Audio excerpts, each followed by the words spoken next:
to make a presentation in Russian, so I beg your pardon, first of all, for non-Russian speaking colleagues and friends. I guess you have to take phones for translation.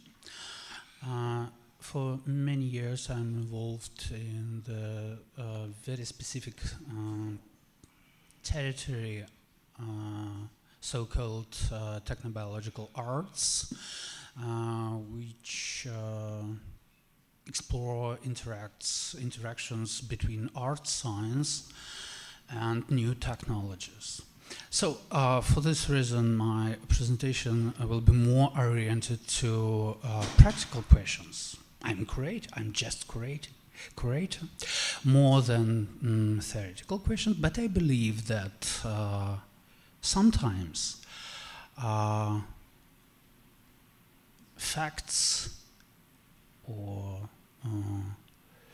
can refresh our interaction with surrounding world or our theoretical view. So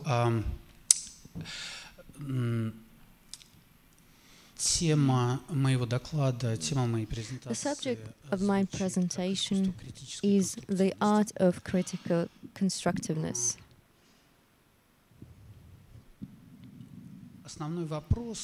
The major topic that dominates today's discussions on science and contemporary technology tackles with their ability to transform different areas of today's life and the human being itself.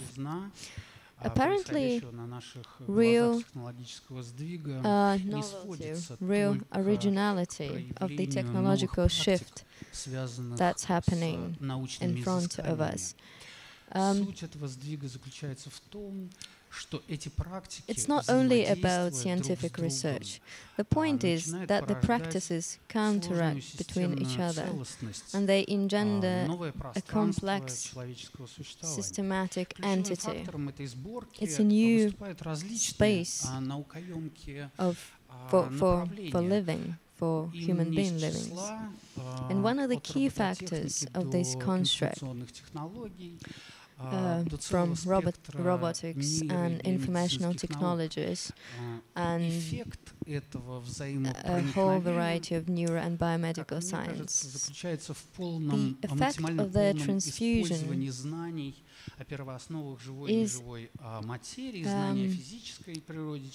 the usage of knowledge about the origins of living and non-living matter. And the other side of this is that the powerful technologies that have been transforming the world around us are targeting human being today, his psychological and biological structure. Contemporary science struggles to understand, and that is to say, to overcome different laws that reminds us of Goethe's die and reborn, or die and be again. And if we speak contemporary language, we are talking about post-biological personology. That is to grasp the world around us that's been a part of human culture since the modern times. Apparently, it's not only about human being, but also about the space, the environment he exists. And in this case, in this instance, the technology of new generations that bring with themselves the unescapable transformation of biological kind. They create possibility to manipulate this environment. The boundaries between biological and abiological, they disappear. New feeling of human freedom appears, and new limits as well. And we need to rethink it. And the traditional polemics of what we see, of what we know, and consciously about the world around us needs to be rethought. I think that we cannot talk about it without considering the experience in technobiological and hybrid art, where the most important medium is living or non-living matter, and means unite living organisms and technically reproductive objects. That is to say that as a result of artists' activities, there appears a new reality with a complex structure of space decisions. Only considering the following conditions: first of all, complexity of connections and interactions, and also contradictions in art system, and two, usage of external resources. We can talk about active development of the new medial carrier. We introduce the term metabol, which is metabolized metaphor. What is it? Well, saying metabol, I'm saying a special type of organization, a physical carrier of information that reflects the density, the increasing density of quality and quantity characteristics. Speaking biology, when we say metabolic process, we mean exchange of matter, energy, and information.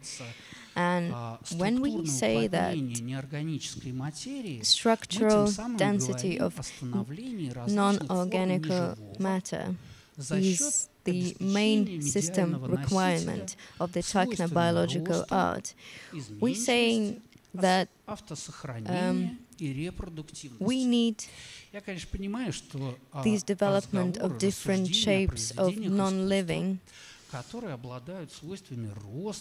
I understand that speaking about works of art as something with the ability to change, being preserved and reproduced, might sound strange. But I have to say that technobiological art generally is hardly a traditional territory for contemporary art, and it maybe undermines our vision of art system. You can imagine a living or semi-living artifact, which is, say, inside of a gallery or museum, and it requires to be taken care of. So we realize that the current art system of storage and representation is totally unable of such function. Apparently, on this level of existence of the new medial environment, we cannot be sure, we cannot divide the processes as natural processes and artificial processes. That is to speak about post-biological character. We used to hearing post this post-word, post-structuralism, post-industrialism. In all these words, post is a key part of the word. It points out to some kind of non-traditional, external shape, and it sort of limits the other part. So in the world of post-biology, this limitation would be added to the major criteria according to which we learn about biological essence.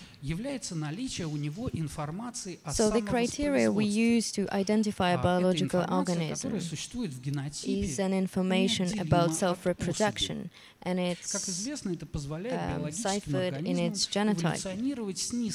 As we know, it allows biological organism to evolve with low velocity. And if we're talking about natural selection, it's been conditioned by the lack of the rational agent, and speed depends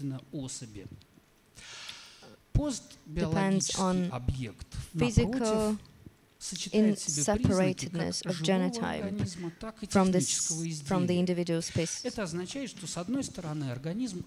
Past biological object means that from one hand, organism has information about self-reproduction, which is ciphered in its genotype. On the other hand, though, it has information which is kind of genetical, and it's physically separated from it, and exists as a manual information, that is to say. Working with such a document, we can radically increase evolutionary speed of the artifact, taking the information of its self-production out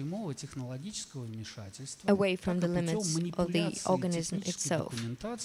So, controlling the modification of the organism by technological invasion or some kind of technical manipulation, we reproduce technobiological essence into the future. And all these features of metabols, structural density, and the expansion of non-living help us to switch from going into the question about the status of the observed object, living or non-living, to the question about the role that these materialized hybrid systems play in the relationship space. In other words, we're talking about rethinking, considering the phenomena of the existence of the new middle environment on the edge of chaos. The main subject to the research being the surrogate matter, and the most important question being living aspect, that is the ability to speak. I would like to say a few words about the special project by Steve Potter from the USA and Australian School of Artists Symbiotica from Western Australia. So, semi-living product of this collaboration is called Me Art, which is to say, on one hand, that self-art, and the other is MEA, which stands for multi-electrode array, multi-electrode matrix plus art.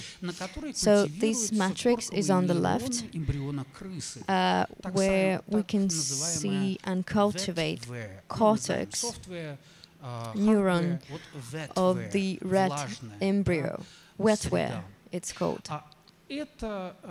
And this matrix is in the Steve Porter's lab in Atlanta.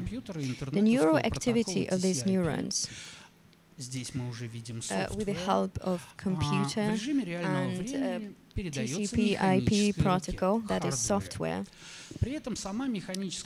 transmits to the special mechanical arm or hand, which is hardware. As a result, several thousands of rat neurons transmitted via internet make the hand paint the picture. It could be a picture, a photo picture of someone, but we have to say that this picture that you see dates back to 2006, and it has evolved a lot since then. And this informational map goes to these red neutrons that make them react and pass the impulse to this robo arm, which is painting the picture. So it starts to paint the pictures. Interestingly enough, Porter says that we are trying to create the essence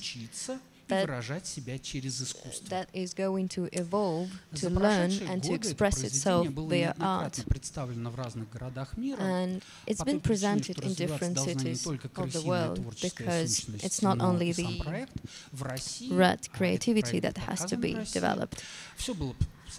And this project has been presented in Russia. The MIAD authors have proposed to discuss the question of art and to picture the Malevich square. Obviously, it's kind of a logo of Russia on the international arena. So now we pass that to rats. So this is the black square done by the rat robot. And well, I have to say, Образ черного квадрата в исполнении полуживого художника, как вы понимаете, здесь возник совершенно не случайно. Очевидно, что проблема соотношения естественного и искусственного живого человека и машины порождена не технологическим воображением последних десятилетий. Многое из того, что сегодня занимает ученых, художников в области технобиологии, было опробовано и прожито в эпоху русского авангарда начала 20 post-biological artists are preoccupied with that as well. In some way, all the history of Russia since the revolution is the history of the machines, because Soviet ideology has tried to adopt this machinery model. So following that metaphor,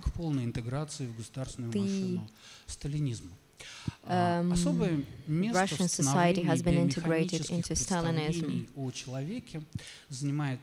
If we're talking about these mechanical ideas about human beings, I would like to say a few words about Alexei Gastyev. He's a very famous poet. Well, quite famous in his own days. And he's also has been in charge of the Central Institute of Labor. Also, he's been an active revolutionary, and in 1905 he's been in charge of working team in Kostroma. At some point he escaped to France, and he studied in the social sciences school in France. He has been in exile, he has been sentenced. So, after revolution, he participated in KVD work which is an internal police, if you like. So it's 1918, 1919, before the Central Institute of Labor was organized even. So after the revolution, he became one of the leaders of prolet cult movement, which is proletarian culture. So as the time went by, he was thinking about active biopolitics, and his merit was to develop social engineering theories, and based in the institution of labor. He has done a lot of scientific work. He's been reinventing the Taylor system, as we would say today,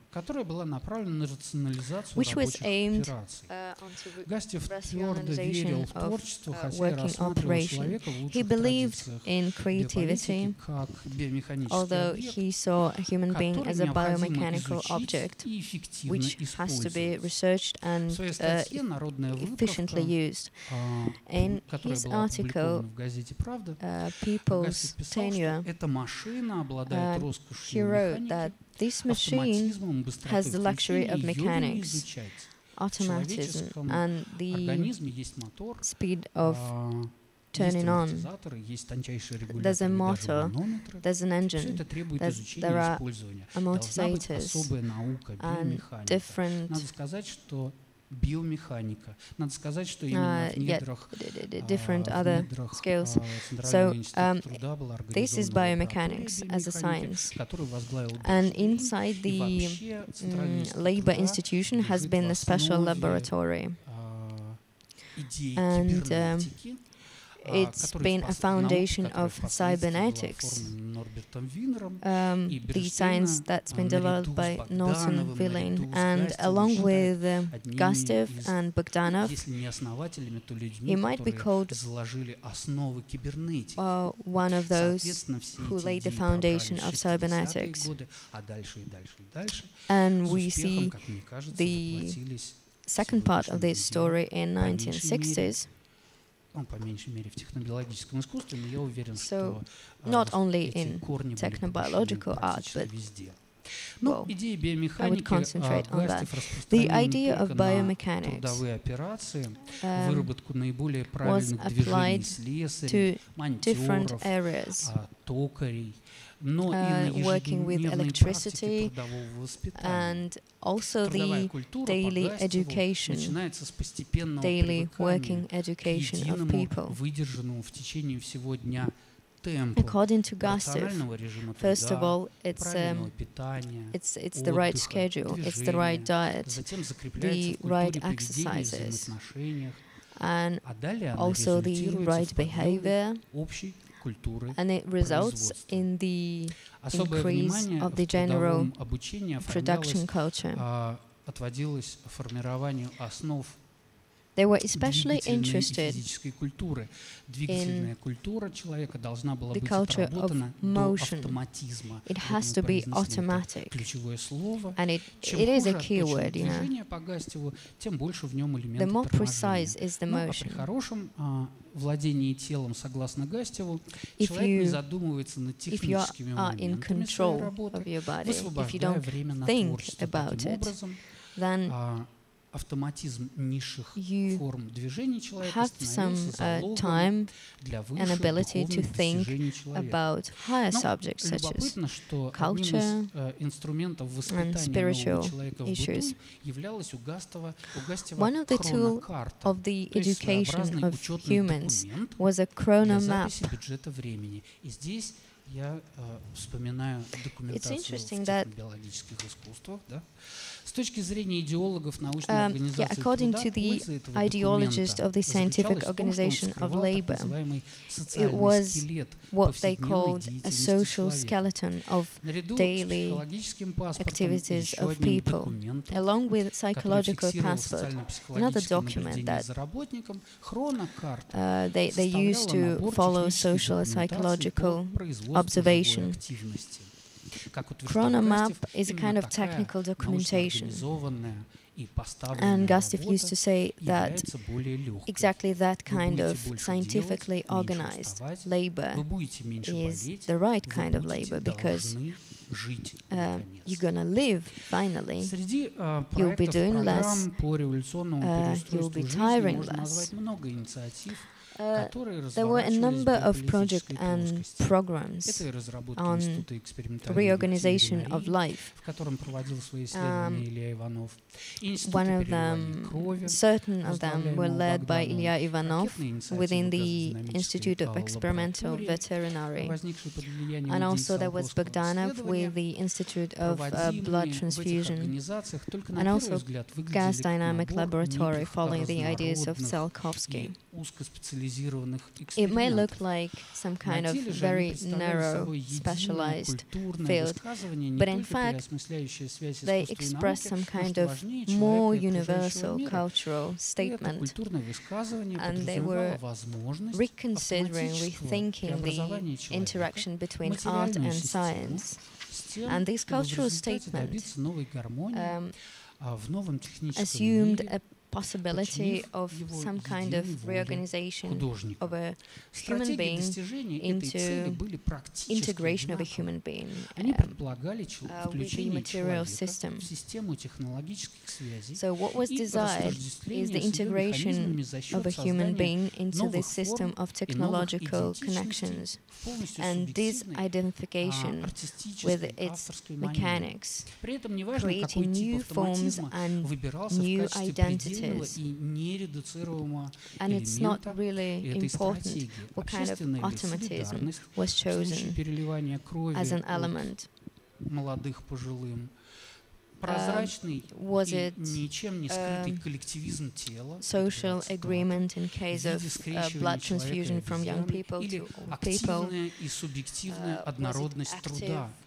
Was it active and subjective homogeneity of labor based on biomechanical hybridization? What was important is that the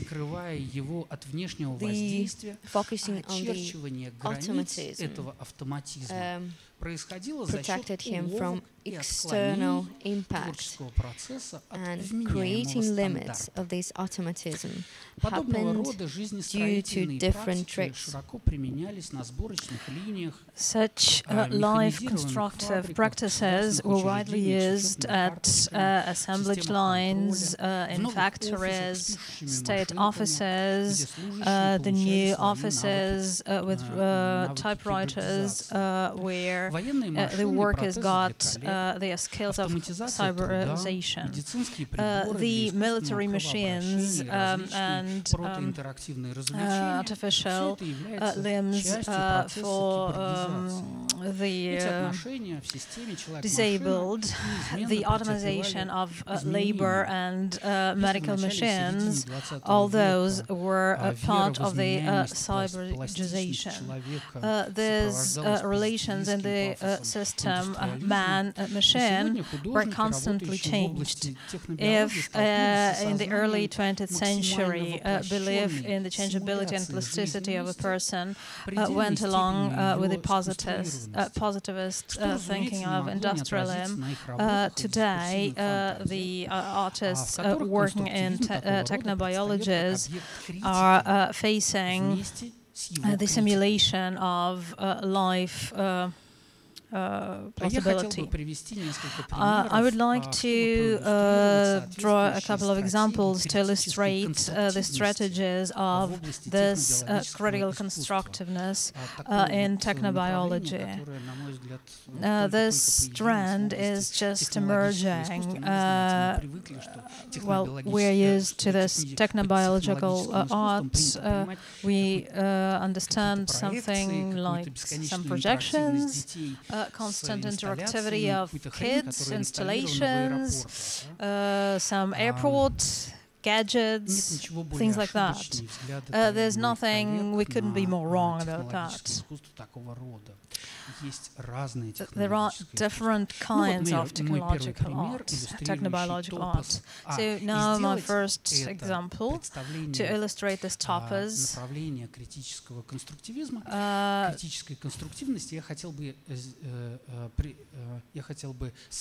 And to do that, I would like to use ideological setting of the Soviet avant-garde. So here's my first example to illustrate the topic of transparent and not concealed collectivism.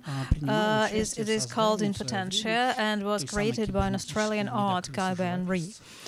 He participated in his day in creating this cyber red rover artist. The presentation took place within the framework of a project I curated, Maribor, the cultural capital of Europe. So Gaben-Ari puts together his Judeo origins and the main narrative of the post-industrial society, and it's focusing on the cognitive aspects and potentia of modern technologies. The project itself is based on the technologies that an authoritative journal, Science, acknowledged as the main breakthrough of 2008. It is the reprogramming of cells of different matters into a specific part of cells analogous to embryo cells that have a unique ability to become virtually any matter of the body. What does that mean? It means that a man virtually has an ability to fight any kind of aging and any kind of disease, as you can use the matters and organs of the patient themselves. And today it's a scientific fact. And today we can move away from these embryo cells. We can reprogram any part of the body into any other part of the body. It's just the scientific reality today. So what does Gaben-Ari do? Using this technology, he transforms the cells of the person phallus into embryo into embryo cells, and that means he grows a neural network out of these cells. To illustrate the potential of the new technologies which let you transform anything into anything, we face a situation where the specialization of the elements of living things is redundant. This disappearance tells us that these new technologies create a new dimension that is not exactly human, in which the essence of ours becomes part of indistinguishability and indifferentiation up to the whole disappearance of the human. So the reconsideration of humanism within the Soviet topos of optimization of life energy is my next example. You can see microbiological element created by the scientists from Great Britain. It is based on technology that makes it possible to rework the falling apart organics into electricity. It is based on this technology that the British artists James and Jimmy Lazar created sarcophaga with biobatteries. The widows of the deceased are sad. So the artists thought it reasonable to console the widows. They created the sarcophagus, which were able to generate electricity from the bodies of the deceased. The body of the deceased is supposed to be reworked into electricity that is to come into the house of the widow and get two different lamps there. So you can see the lamp. You can just imagine a widow, disconsolate widow, and suddenly she sees that the lamp starts giving light and getting heat. And so she's supposed to, well, and so on. She's going to become romantic, think about the mutual evenings and so on. Anyway, the widow is not going to be lonely anymore. So, to help the lonely women go on with their full lives, the artists created an electrovibrator, which also uses the energy of the deceased. And they use this technology in quite practical things. Lamps that work on the insects that get into them. You can also see a table tramp for mice that also can generate energy for the house. The mice that were trapped and became the fuel for that. Here you can see the clock that work on the flies that get into them. On the left you can see something like scotch tape, and then it's involved into the fuel element, and then it's reworked into the energy. Well, unfortunately, the technologies are still like that, but we are hoping to for the electric monitor to become bigger and the amount of fuel less. Unfortunately, it was still not presented in Russia, only in Maribor. And, well, I think that the presentation of the project in Russia would go along with the plan of modernization of the electrical energy that was passed about 2 or 3 years ago, or they would be used in some elite housing, or we could reuse the ideas of the revolution, as we still have the author of the slogan on electrification of the country still there in Red Square. And I would still think that for the authorities of ours, it could be really helpful to somehow enhance the resources. And the idea is that you don't just use some oil, but you turn to the resources our country is still rich with.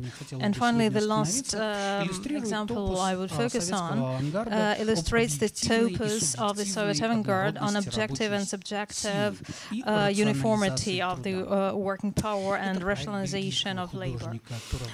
It's created by Tuva van Balen, a Belgian artist that was also presented at this exhibition within the framework of the project, the Cultural Capital of Europe.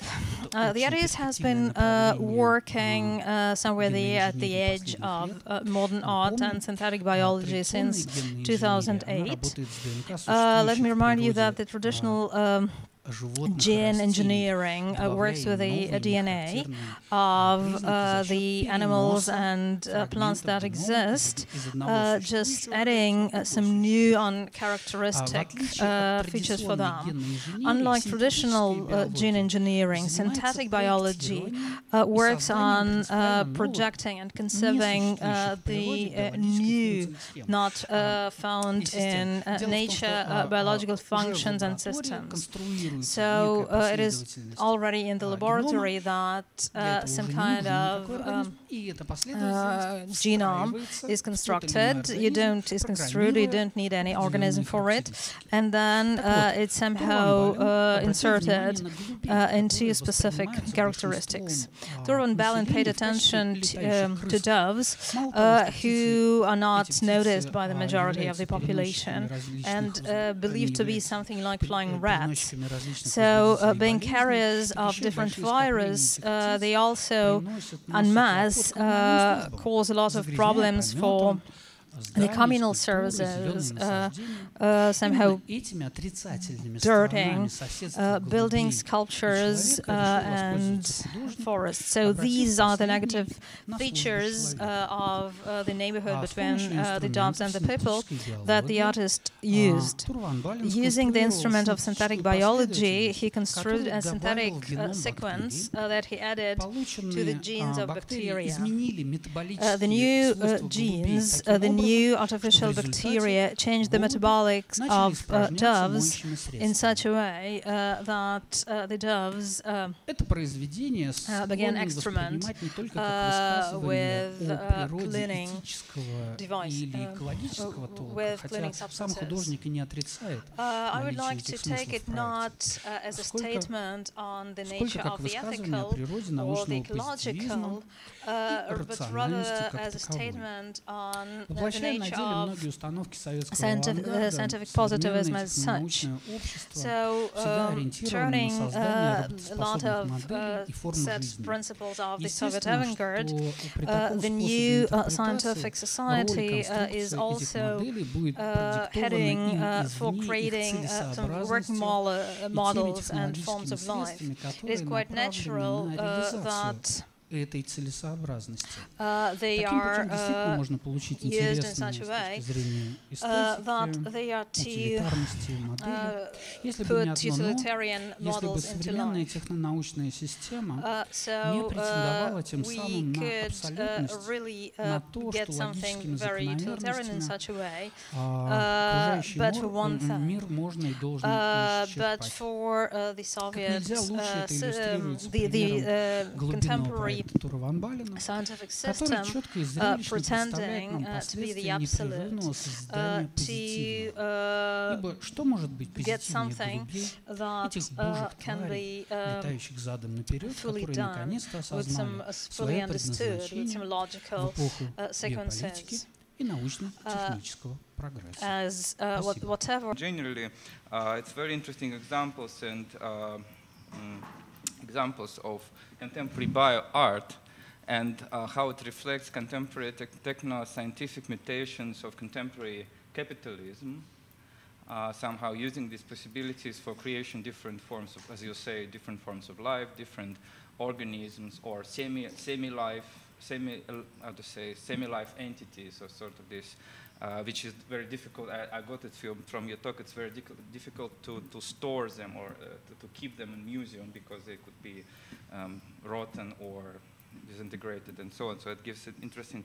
But generally, my question would be about this relation between Soviet avant-garde and the contemporary bio-art, because of course Soviet avant-garde, it has a very, how to say, considerable legitimacy in art history, in history of thought, and not just art, but also thinking, like people like Goethe, whatever. But generally, so for me, it sounds a little bit like you are trying to legitimize contemporary bio-art through references. So, of course, there were some machinic elements in early, it's also quite widely discussed, these machinic elements in early Soviet art, in thinking about the body of worker as a sort of machine, and so on and so on. But still, for me, this remains somehow in a way quite difficult connection, because but I think what is important because if Soviet avant-garde, it was the aim was to transform life of the society, to dissolve art in society somehow. So that's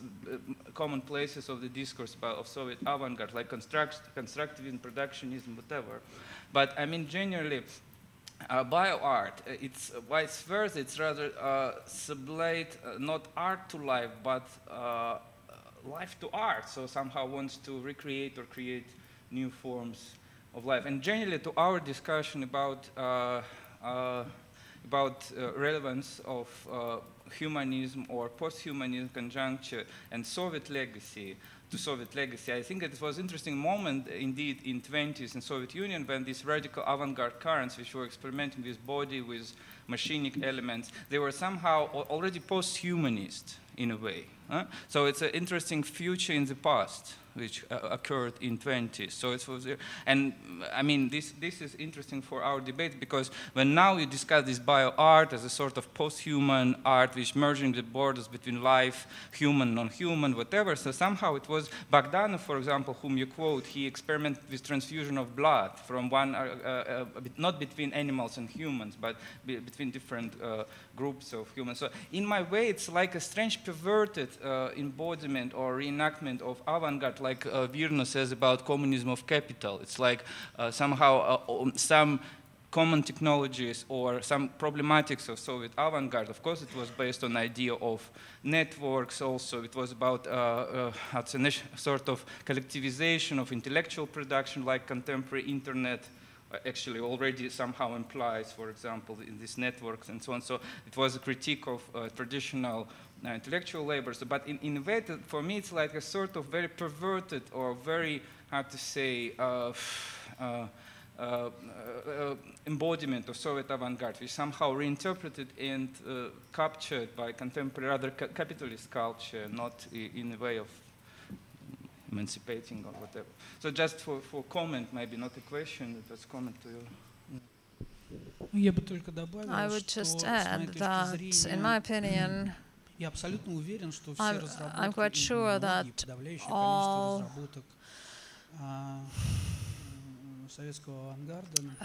the works of the Soviet avant-garde of the early 20s are embodied.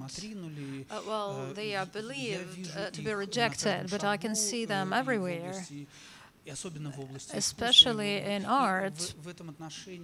And in this respect, in modern capitalist production, it was embodied. It has been embodied. And in this way, the reference to the experience of the avant-garde was not exactly a way of legitimizing the modern biological art. I do not find it needs legitimization or legitimation, but it was a way to find the heritage, the critical heritage, and one of the last works, the recent works that put together this critical constructiveness, it was focused not on avant-garde, but on the criticism of today, but that today as an embodied experience of avant-garde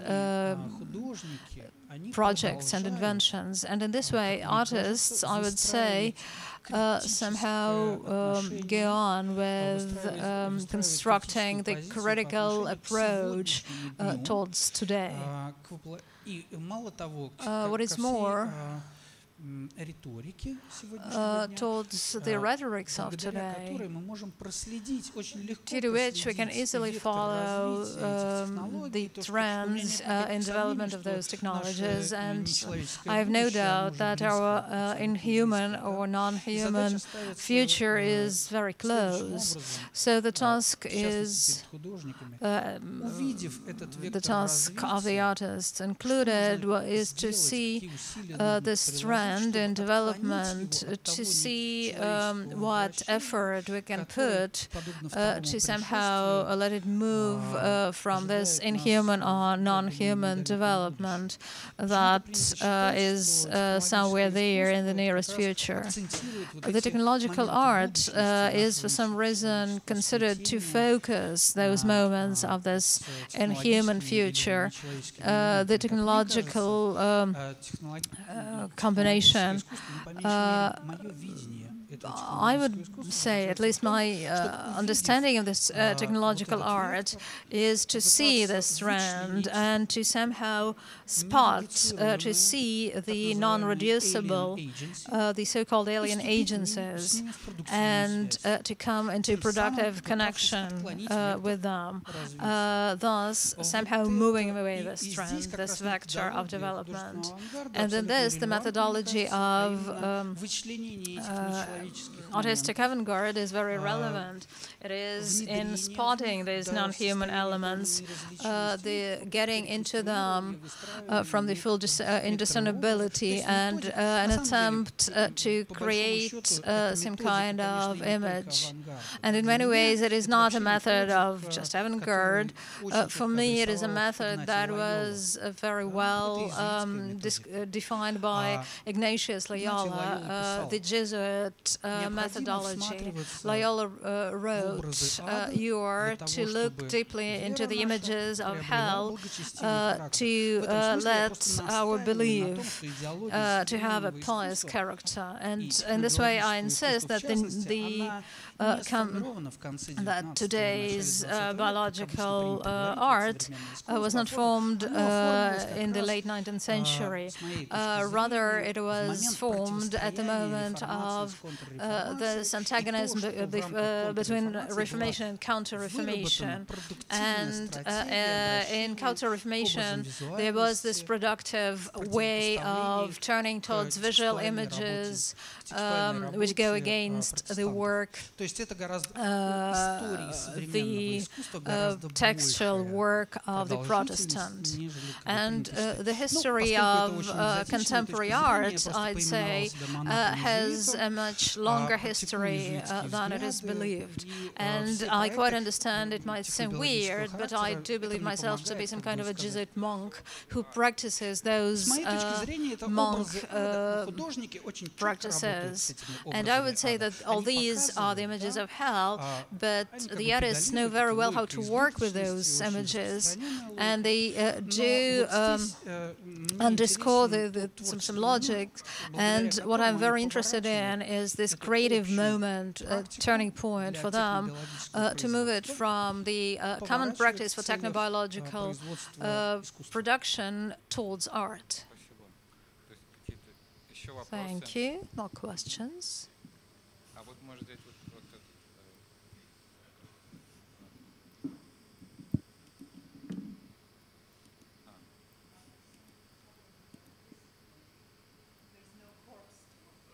No. You can use the working one.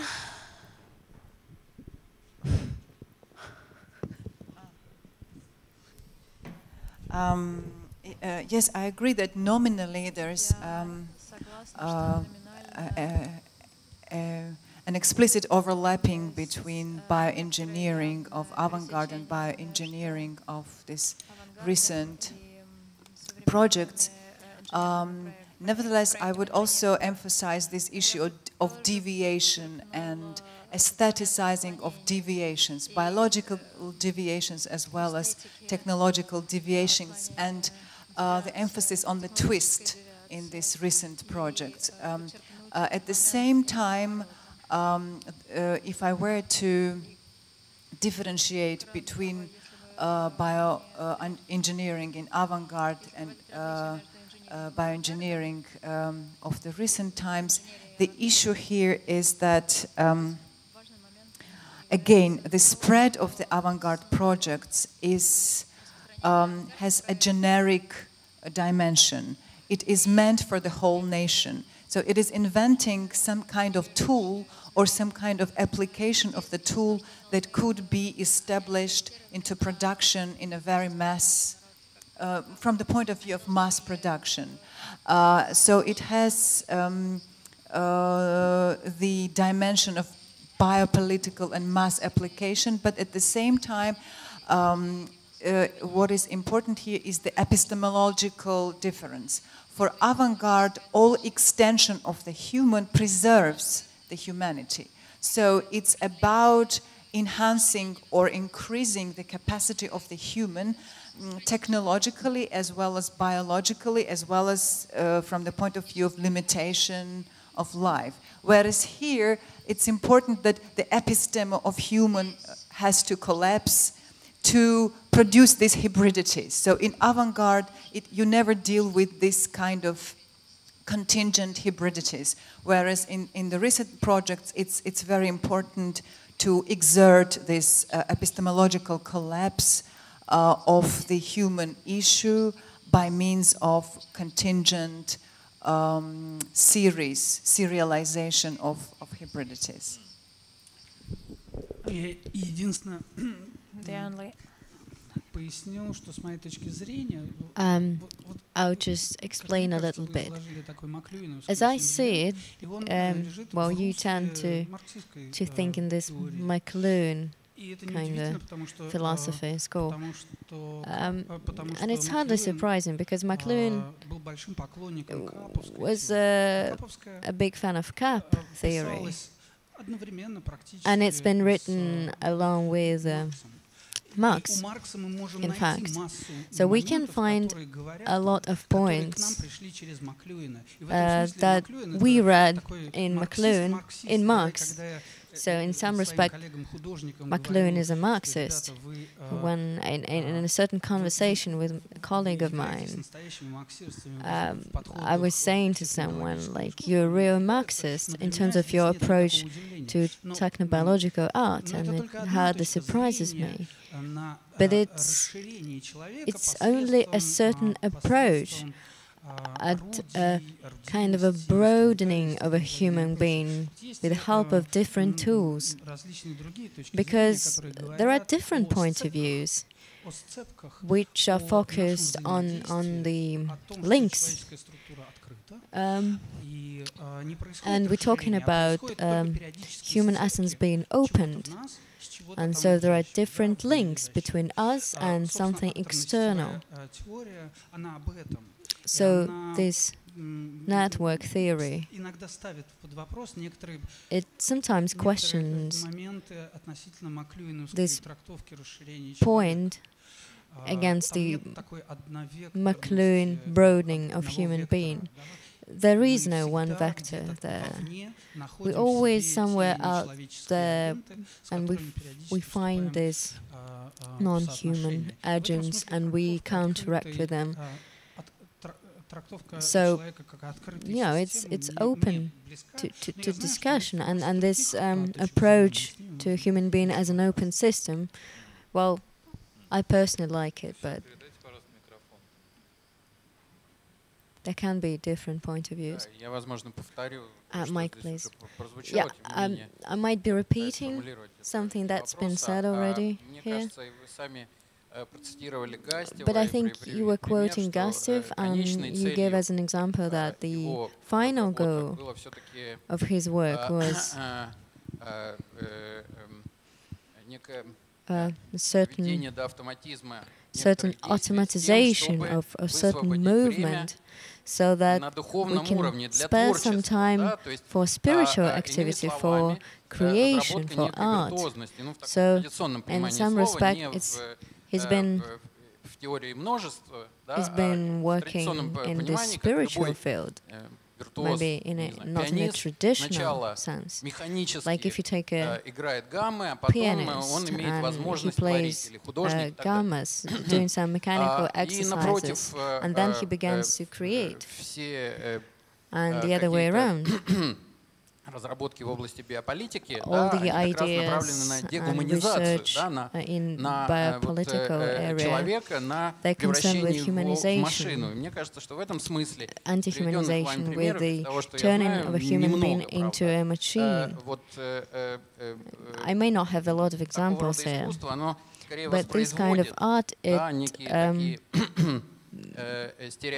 mimics certain stereotypes, if you want, certain mechanism of dehumanization. If we're talking about a human as a biosystem, without the spiritual feeling, well, I'm sorry for the pathos, but it's dehumanizing. of a human. So what do you have to say about it? Well, I was trying to emphasize these automatization strands. So for me, there's a number of subjects here. There's a number of non-human agents, and automatism is one of them. And here we're talking about a lot of things. For instance, take a prayer, and it would be the same alien agency. We're not talking. So this is very interesting. Human-on-human connection, human-on-human link, and I see a possibility of the art production there. And in this respect, automatism vary. Technobiological art refers us to this automatism because, well, the biological kind of automatism, because it tries to work with this kind of automatism, but there are different kind of automatism. So when I was talking about different mottos applied to different kind of works that I've presented, I used different subject from Soviet avant-garde, and for me it can be called automatism. So I perceive these mottos as these non-human agents which you can work with productively, very productively, and you can deconstruct them into different elements and have a new construct. Well, you can perceive avant-garde as a number of automatisms, but also you can work with it. And working in an area of technobiological art, I learned to distinguish these elements, and I find them most interesting, very exciting, because on some trivial level, robotics works with automatism, and biotechnic art works with elements that leaves this automatic area. If we're talking about robots that go hysterical when a human approaches, that's interesting now. So the relations between art and technologies that are being developed in the world around us very fastly, that would be a methodology, as you would call it. So another question, please. And well, sorry, probably the last. I've got a question. Well, you said, and with this example of biomechanics and Gustav, well, contemporary practices, and my question relates to these. Well, putting it shortly, we know a lot of examples, less known maybe, of what Gustav has done. For instance, he's been working on developing of a well, backpack, that would be constantly around human and would be satisfying all the needs a human being has, whether that's natural needs or spiritual. And I think it's been pointed out in the last work of Podoroge, the Russian anthropologist, Valery Podoroga. And what the Alexei was talking about post-humanism in the 20th century, the 20s, I would say that the central criteria in defining posthumanism and in avant-garde practices. So I would like to ask you, this collective subject that's been theorized by Vladimir Papern in the end of the century in his book Culture 2.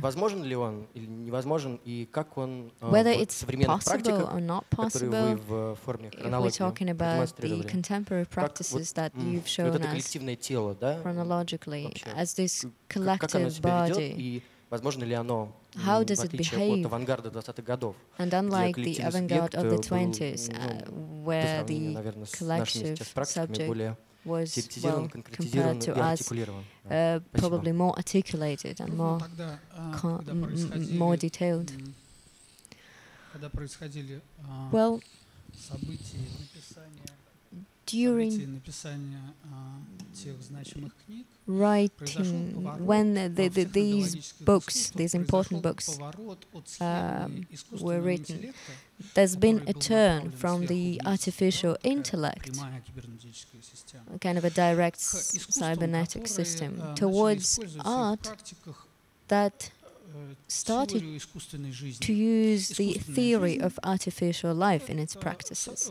Artificial life, it's the ability to organize life on collective grounds. Well, you know, bees, ants, stocks of birds, some kind of systematic life, organized life. So, technobiological art, and we're talking about 90s, yeah, 1990s, there appeared a lot of research, a lot of works that used the technologies of artificial life and spread intellect, and those were beautiful works. I didn't tell you about one of the projects. It's referring of the Tiller girls, the girls from the 20s, and they became very popular. 20, 30 girls, they were very automatic, the way they moved. So it's kind of a stock eroticism, if you want. There was no subject, but there was a flock, a stock. An artist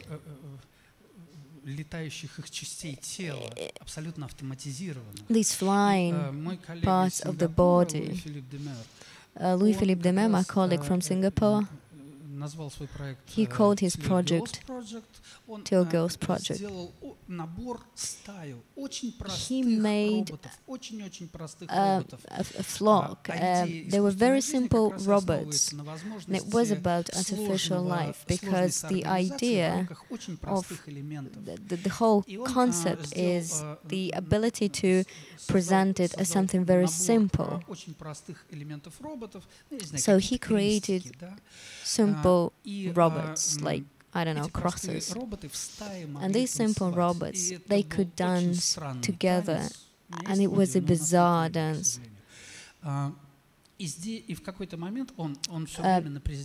At a certain point during the presentation, he used to control them.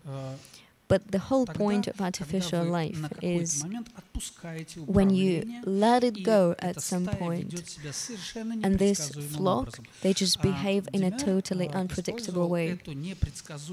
So he used this unpredictedness as an artist. So when they dance can dance, and when he let them go, and they, I don't know, shape some kind of figure. So if we're talking about programming, collective subject is possible, but it wouldn't be a direct control as an intellectual control, but some kind of moderating rather. And I think it's the most interesting stage of this spread distributed intellect that's been shown to us in these ant houses and so on. Thank you very much for a very interesting answer. области есть что еще обсуждать?